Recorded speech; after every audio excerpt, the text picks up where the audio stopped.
नमस्कार। हमारी आज की क्लास में हम सीखेंगे संदेश लेखन क्या होता है और इसे कैसे किया जाता है। तो बच्चों, संदेश लेखन को इंग्लिश में बोला जाता है मैसेज राइटिंग। संदेश को इंग्लिश में बोला जाता है मैसेज और लेखन को बोला जाता है राइटिंग। अब संदेश लेखन होता क्या है? तो बच्चों, संदेश संदेश यानी मैसेज, और मैसेज क्या होता है यह आप सबको पता ही है, क्योंकि हम अक्सर डेली किसी ना किसी को व्हाट्सएप में मैसेज करते हैं या किसी का मैसेज रिसीव करते हैं। जैसे कभी कभी आपकी मम्मा भी बोलती होंगी, अरे देखो तुम्हारे किसी दोस्त का मैसेज आया है, क्या लिखा हुआ है। या फिर आप भी अपने फ्रेंड्स को मैसेज करते होंगे, आज कितने बजे खेलने आना है। या फिर स्कूल का कोई होमवर्क आपको चाहिए तो आप अपने फ्रेंड्स को मैसेज करते होंगे, या आपके फ्रेंड को आपसे कोई स्कूल का होमवर्क चाहिए तो वह आपको मैसेज करते होंगे।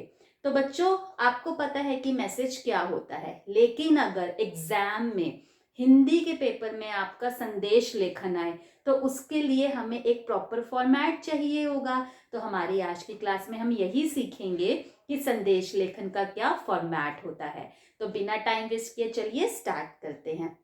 कोई बहुत ज्यादा टफ चीज नहीं है बच्चों, बहुत इजी फॉर्मेट है। एक बार ध्यान से सुनिए, इसके बाद आपको संदेश लेखन बहुत इजी लगेगा और आपको फुल 4 या 5 नंबर, जितने भी नंबर का होगा आपको फुल नंबर मिल जाएंगे। तो सबसे पहले संदेश लेखन के लिए बच्चों हम बीच में संदेश शब्द लिखते हैं। ठीक है, इसको आप अंडरलाइन कर भी सकते हैं, नहीं भी कर सकते, टोटली आपके ऊपर डिपेंड है। संदेश लिखने के बाद अगली लाइन में हम तिथि यानी डेट लिखते हैं।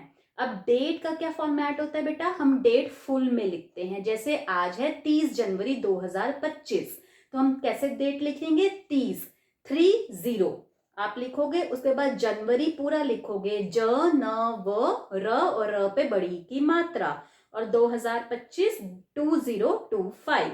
ठीक है, आपने पूरी डेट लिख ली। इसके बाद नेक्स्ट लाइन में आप समय लिखोगे कि आप किस समय में यह संदेश लिख रहे हो। फॉर एग्जाम्पल, आप शाम को 4 बजे संदेश लिख रहे हो तो आप इधर लिख देंगे शाम 4 बजे। ठीक है, समझ में आ गया।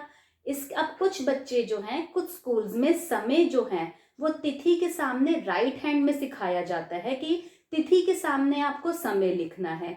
लेकिन मैं आपको यही सजेस्ट करूंगी कि आप तिथि की अगली लाइन में समय लिखिए। लेकिन अगर आपके स्कूल की टीचर ने आपको बोला है कि आपको तिथि के सामने समय लिखा है तो आप वैसे ही लिखिए। ठीक है, दोनों तरीके से यह फॉर्मेट ठीक है। अब आप जब समय लिखेंगे उसकी अगली लाइन में आप अभिवादन करेंगे यानी ग्रीट करेंगे।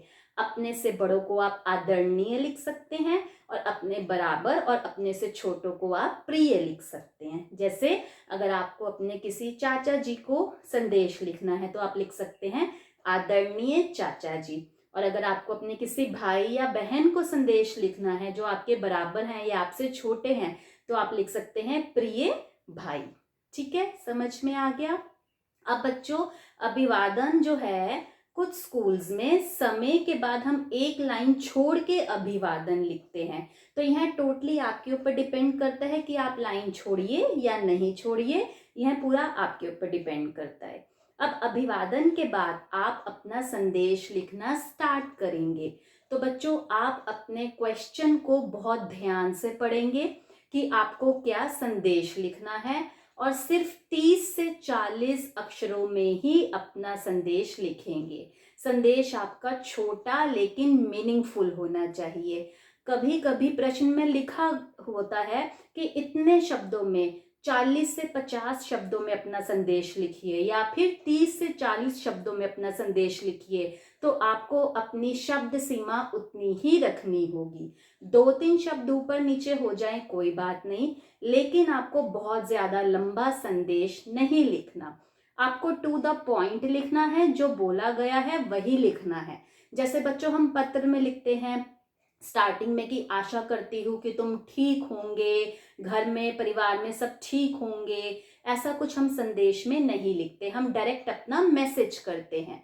फॉर एग्जाम्पल, आपकी बहन ने कोई परीक्षा में पास हुई है, सफलता प्राप्त की है, तो आपको उसको संदेश लिखना है। तो आप क्या लिखेंगे, आपको उसको शुभकामनाएं देनी है तो आप उसको लिख सकते हैं कि प्रिय बहन, सफलता में परीक्षा में सफलता प्राप्त करने के लिए हार्दिक शुभकामनाएं। हमेशा ऐसे ही मेहनत करती रहो, खुश रहो और स्वस्थ रहो। बस ये आपका संदेश हो गया, ठीक है।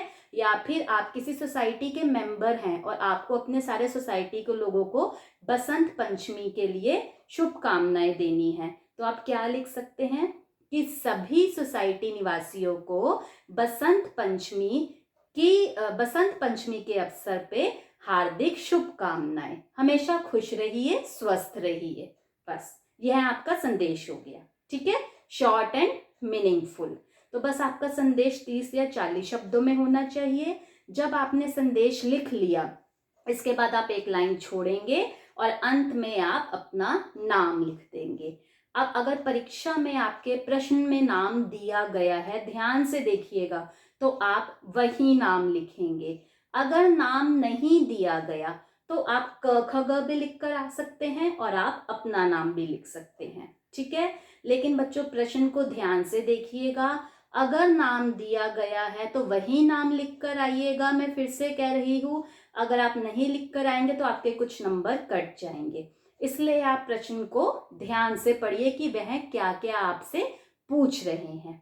अपनी भाषा को सरल रखिए, स्पष्ट रखिए, यानी क्लियर लैंग्वेज में लिखिए, शॉर्ट मैसेज लिखिए और मीनिंगफुल मैसेज लिखिए। बस यह आपका हो गया संदेश लेखन का फॉर्मेट। इसको 1-2 बार आप देखिए, अपने घर पे प्रैक्टिस कीजिए। इसके बाद संदेश लेखन में आपके बहुत अच्छे नंबर आएंगे।